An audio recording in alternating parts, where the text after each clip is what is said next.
Hello and a very good morning. You're watching the Breakfast News on Rajya Sabha television with me, Frank Pereira. Here are this morning's headlines.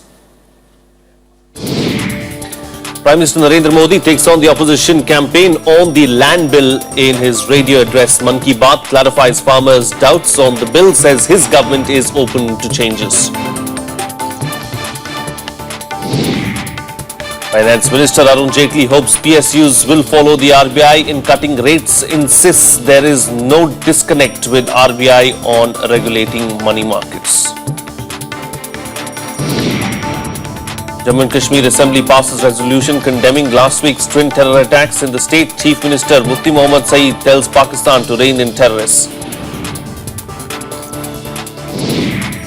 And founding Prime Minister of Singapore, Lee Kuan Yew, dies aged 91. The city-state declares 7 days of national mourning. World leaders condole Lee's death.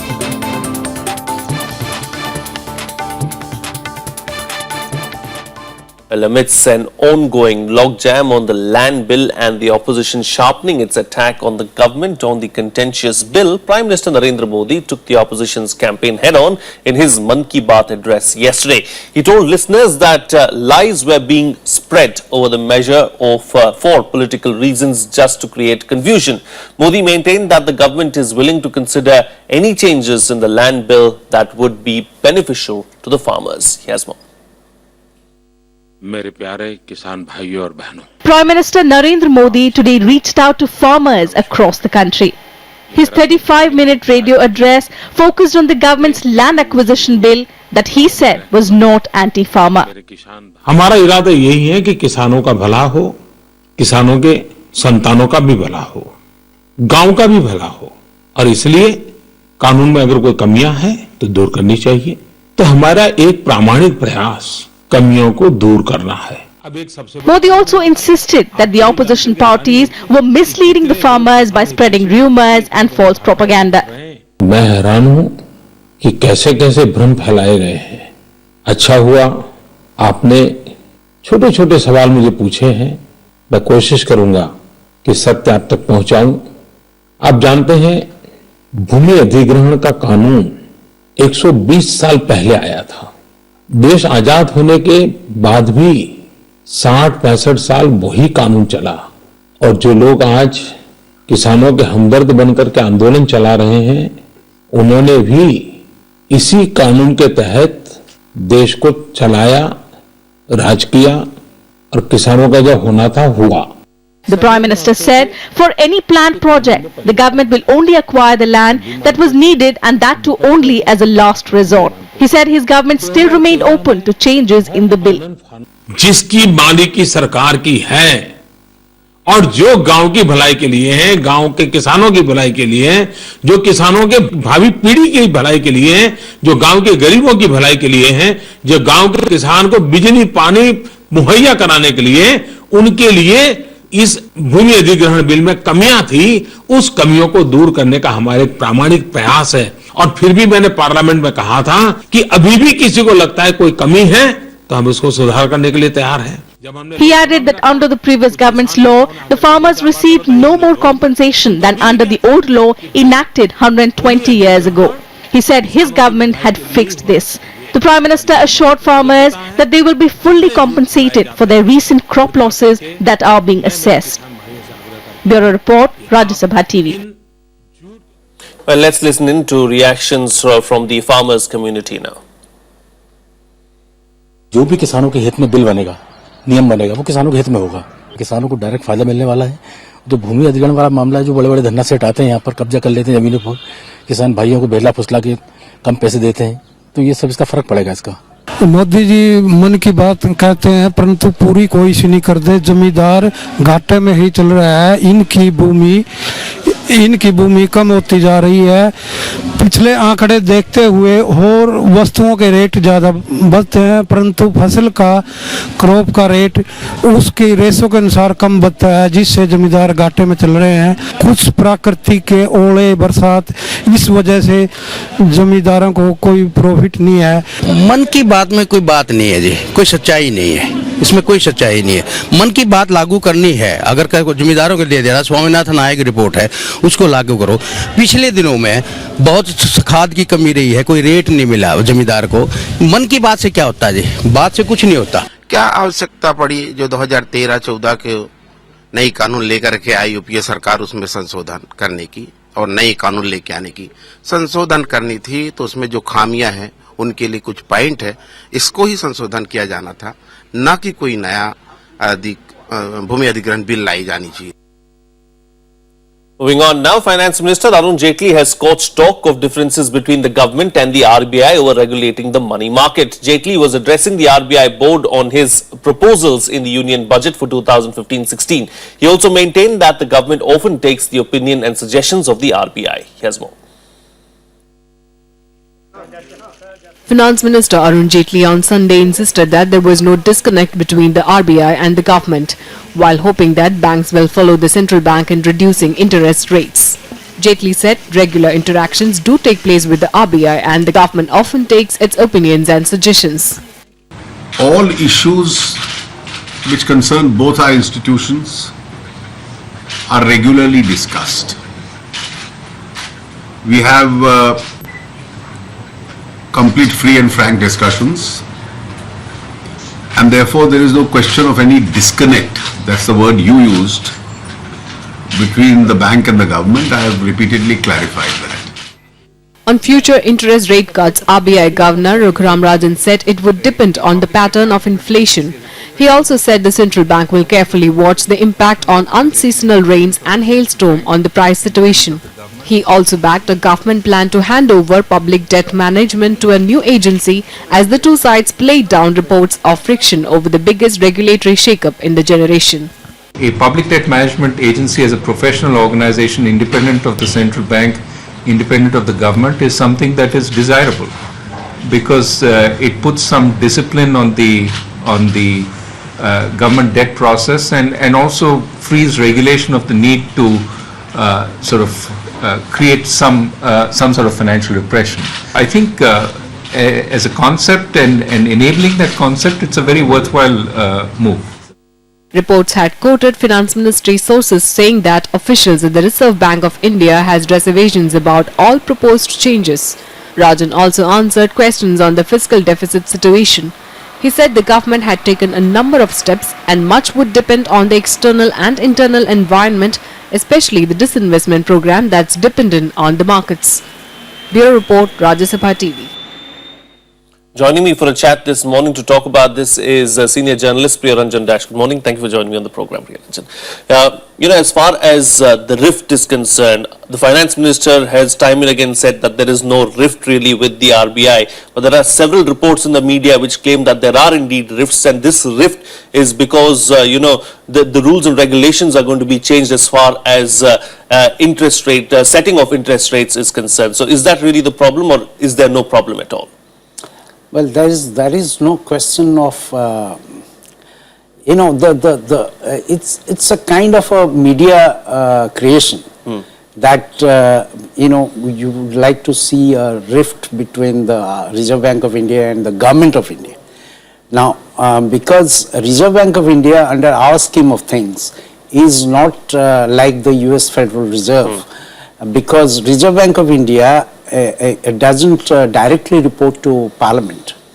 It is the Government of India which is accountable to Parliament, and that is, in our scheme of things, Reserve Bank of India is as much an arm of the government as any other department, I would say. There, however, within the government, you could have differences or tough battles between departments. Now, what is happening clearly is that there have been a certain concept and certain proposals which have been in the pipeline since early 90s or mid 90s, I would say, such as separating the government debt department from the Reserve Bank of India. And so, that is a concept which has been under discussion since the mid-90s, after the Harshad Mehta scam, for instance. Now, that you need an independent public debt office or an independent public debt management agency, and separate it from the functioning of RBI, because there is an obvious conflict of interest that arises, because the Reserve Bank of India issues government bonds and at the same time it also regulates government bonds. Now, regulation of government bonds has, like the market, the financial markets are today regulated by SEBI. And, earlier, of course, you didn't have SEBI. So, these are all new frameworks which have come into existence post-liberalization era. Now, in this, the regulation of government debt and regulation of the money market hasn't evolved, although it's been under discussion for a long time. So when a certain conceptual regulatory framework is under discussion, there are bound to be differences of opinion, yes, with between concerned departments. And Indeed. if you will take Reserve Bank of India as a department of the government, it is entitled to its views, particularly since it is certain functioning of Reserve Bank of India is supposed to be getting out of Reserve Bank, from under the realm of Reserve Bank to another regulator, and a new agency sought to be created. So these things are there, but as both the finance minister and the Reserve Bank governor have indicated, these still remain at a conceptual stage, although certain proposals have been made in the finance bill. The details of setting up this new institution and indeed handing over of the regulatory function to SEBI from Reserve Bank of India, all these things have to be determined well into the future, and I think a lot of discussions have happened and a lot of discussions will happen also. Yes, talking about SEBI, the finance minister met the SEBI board as well, and the Securities and Exchange Board of India has tightened disclosure norms for companies. It has made it mandatory for listed firms to disclose their board decisions within 30 minutes. All other material information needs to be made public within 24 hours. Here's more. Finance Minister Arun Jaitley also held his first post-budget meeting with the Securities and Exchange Board of India. The board reportedly pitched for allowing pension money to be invested in various securities instruments and to create an enabling environment for the REITs. Jaitley said he discussed various issues confronting the regulator, its functioning vis-a-vis new proposals in the budget and the roadmap ahead. He also discussed capacity building and other infrastructure needs for merger of commodities regulator FMC with SEBI to create a unified markets regulator. In another major decision, SEBI relaxed norms for conversion of bank debt into equity in companies that are in distress and unable to repay funds. The decision comes as a major boost to banks that are struggling with bad loans. The relaxed SEBI norms will allow banks to convert debt into equity without the market regulator's pricing formula kicking in for such conversions. SEBI also tightened its corporate disclosure norms, making it mandatory for listed firms to disclose board decisions within 30 minutes. All other material information has to be made public within 24 hours. Warning of strong penal action for non-compliance, SEBI said the disclosures would need to be made as soon as reasonably practicable, but not later than the given time limit. The new disclosure requirements are aimed at checking the practice among the Indian companies of selectively leaking the information before merger and acquisition deals through media and without informing the investors first for personal gains by promoters. Bureau Report, Rajya Sabha TV. Priyanju Rash, coming back to you now, of course, the customary meeting of the finance minister and the members of the SEBI board after the budget is presented took place yesterday. There were several decisions made, key decisions made, new norms issued as well. What's going to change now, and would you call the meeting as a fruitful one? Yes, of course. It's a customary meeting, but this time it is, I think it was more than a customary meeting. And because there are a couple of interesting subjects that the SEBI board deliberated on. One being the creation of an international financial center, services center, which is being set up or being proposed to be set up in Gujarat. Now that is assuming political undertones too. Because as we know, Mumbai is the financial capital of India, and all the financial institutions, stock exchanges, and all the financial institutions, banks, etc., are located there. And there has been long pending concept of making Mumbai into a Shanghai, into a Singapore, or making Mumbai an international financial hub. And in fact, committees have gone into it, have come up with recommendations. It takes a lot to actually make a London city or Newark out of Mumbai, because you need a cosmopolitan culture, you need, to start to several changes that will be required at municipal regulation, from municipal regulation to national regulations. So from, and it has not come about despite efforts being made at different times. Now that just across the state of Maharashtra borders into Gujarat, there is a proposal to create a financial center, an international financial services center that is assuming quasi-political undertones. And in that context, SEBI clearing a broad framework for how these international financial services center could be set up is an interesting development. Number one. Number two, also that, there's been municipal corporations, their financial viability, their ability to raise funds from the public by way of bonds, etc., have assumed importance given the state of our cities and the need to develop city infrastructure and utilities and facilities.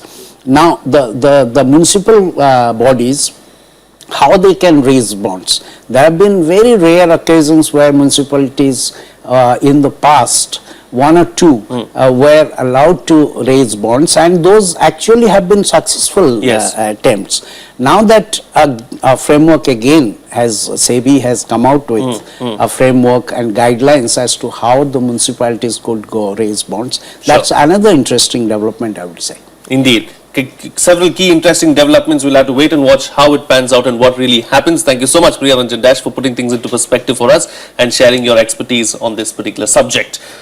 It's on that note, of course, it's time for a short break now, but on the other side, the Pakistan High Commissioner meets a Hurriyat Conference chairman in Delhi. We'll get you the details on the other side. Stay tuned. We'll be right back.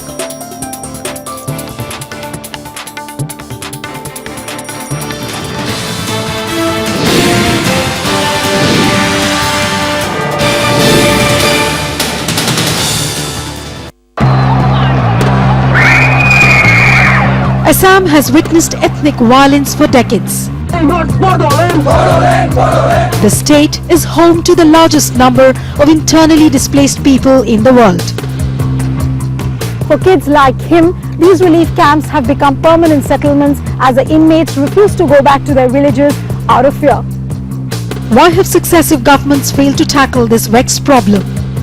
When dealing with insurgency, the primary responsibility lies with the central government. Land becomes one of the important things for quarrel among the communities because the same land they want to occupy.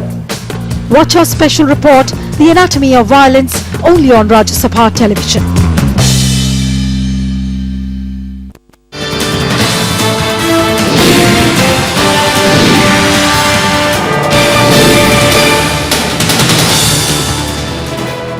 Welcome back. You're watching Rajya Sabha television. Well, after two successive terror attacks in the state, the Jammu and Kashmir Assembly passed a resolution on Sunday condemning the twin attacks. Chief Minister Mufti Mohammad Saeed termed it a conspiracy to derail the peace process in Jammu and Kashmir. He also called on Pakistan to control terrorism at the earliest. अगर वो चाहते हैं piece, reconciliation, Pakistan के जो वहां के हैं prime minister, वहां का जो एस्टेब्लिशमेंट है, उनको कंट्रोल करना चाहिए, तभी गाड़ी आगे चलेगी, तभी दोस्ती आगे बढ़ेगी. तो इसलिए मैं कहना चाहता हूं, हम भी बहुत सीरियस हैं.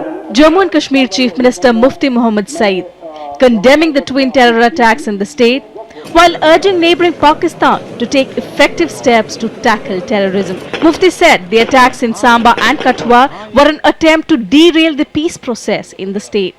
ये जो हमला हुआ ये मैं कहता हूं कि इस पर पूरी नंदा कंडेम करना चाहिए। हाउस की तरफ से एक प्रस्ताव, एक रेजोल्यूशन आना चाहिए। Mufti's response came after the opposition parties created an uproar in the assembly demanding adjournment of the question hour. The National Conference, led by Omar Abdullah, staged a walkout from the house. All told, 9 people have died in 2 days, and it is a serious matter, and the House must discuss, and the House must know what are the reasons, what are the elements who are involved, what are the measures that are being taken to ensure that this does not reoccur, and who are the people who are to be blamed. Jammu and Kashmir saw 2 back-to-back terror attacks in the last 2 days. On Saturday, 2 militants opened fire at an army camp in the Samba district, while on Friday, a group of militants attacked a police station in Katwa district. It's the biggest terror attack in the state since the new PDP-BJP coalition government took charge. Bureau Report, Rajya Sabha TV. Moving on now, Pakistan High Commissioner Abdul Basit met Chairman of Hurriyat Conference Mirwaiz Umar Farooq last night. The two met in a bid to clear the air about Islamabad's stand on the recent Foreign Secretary level talks held between India and Pakistan. The Hurriyat chairman is also believed to have informed Basit of the ground situation in Jammu and Kashmir.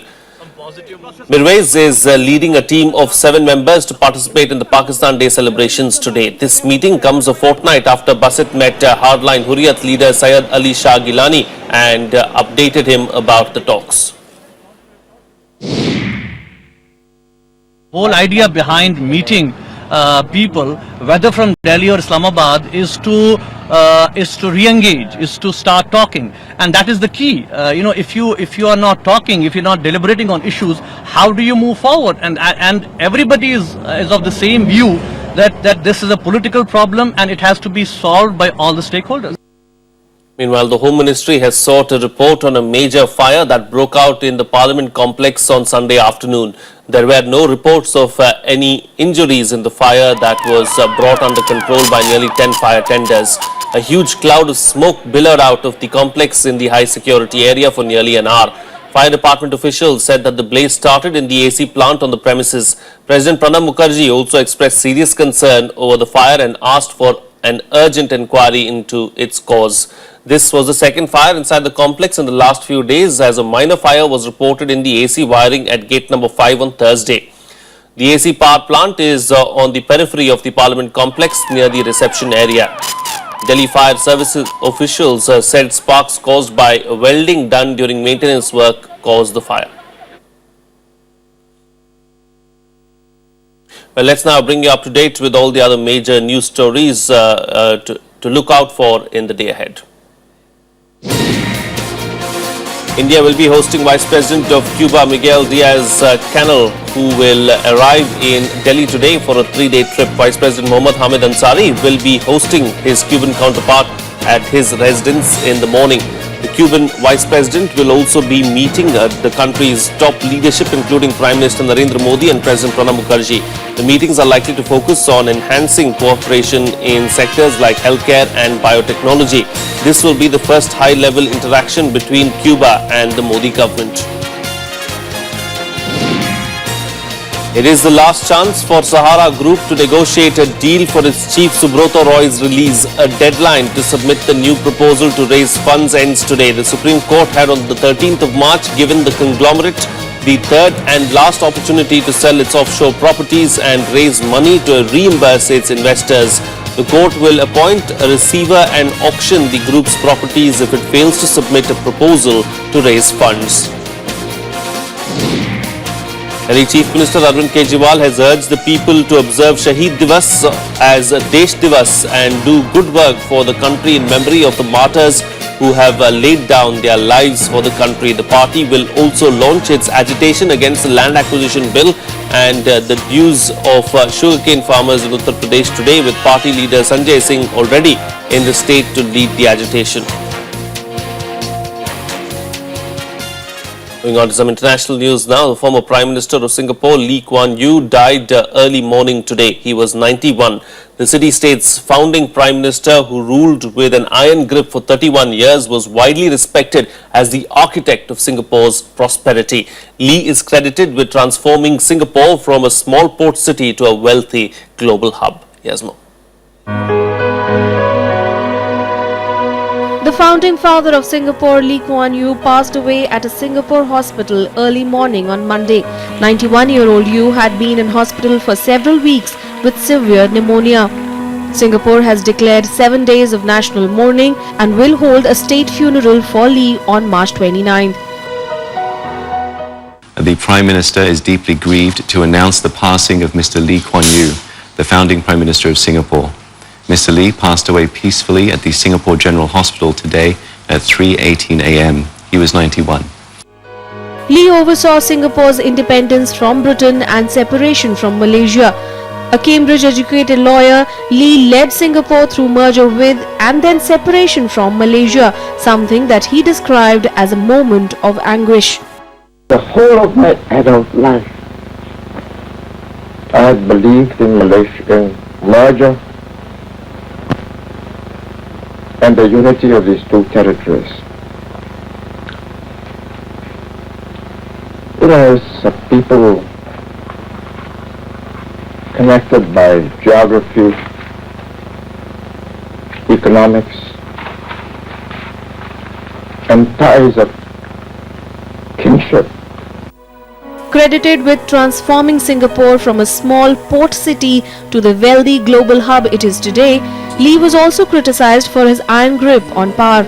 Lee tightly restricted freedom of speech, and under him, political opponents were targeted by the courts. Dissent and political opponents were ruthlessly quashed. Even today, Lee's People's Action Party remains firmly in control. Other measures such as corporal punishment, a ban on chewing gum, and the government's foray into matchmaking for Singapore's brightest to create smarter babies led to perceptions of excessive state interference. World leaders have mourned Lee's death and offered condolence to the people of Singapore. Singapore President Tony Tan has written an open letter of condolence in which he describes Lee as the architect of Singapore. Bureau Report, Rajya Sabha TV. Former President Nicolas Sarkozy's UMP party leads in the first round of the elections in France, denying Marine Le Pen's far-right National Front first place. The results have left the ruling socialists in a tight spot. The two parties are now headed for a face-off in the second round of voting next week. With a relatively higher turnout in the France departmental elections this year, exit polls have put former President Nicolas Sarkozy's conservative UMP party in the lead. The UMP and allies together secured around 30% of the vote. They pushed Marine Le Pen's far-right National Front into second place with 26% votes. As expected, President François Hollande's ruling socialist came third with around 20% of the vote. Sarkozy was quick to rule out any alliance with the National Front. Mais que ce parti, qui a le même programme économique que l'extrême gauche, qui s'est félicité de l'élection du nouveau gouvernement grec d'extrême gauche, n'apportera aucune réponse aux difficultés des Français. Au contraire, il les aggravera. Je confirme qu'il n'y aura aucun accord local ou national avec les dirigeants de ce parti. The numbers are a setback for Le Pen, who had been hoping the elections would provide momentum to her presidency bid in 2017. She was involved in a heated exchange of words with Socialist Prime Minister Manuel Valls. Chef de campagne, meneur d'un clan même, Manuel Valls doit maintenant écouter le message des urnes et avoir la décence de remettre sa démission au président de la République compte tenu du faible résultat du PS plutôt que d'appeler à voter UMP quelques minutes seulement après les résultats. J'appelle chacun à adopter une position claire et faire voter pour le candidat républicain de gauche ou de droite quand il fait face seul à l'extrême droite. Third place for President François Hollande's ruling socialists underlines their unpopularity after failed promises to bring down unemployment. The result means there will be a runoff between the UMP and the FN in many counties in the second round of voting due to take place in a week's time on 29th March. Bureau Report, Rajya Sabha TV. Well, that's it on this edition of the Breakfast News. Have a nice day.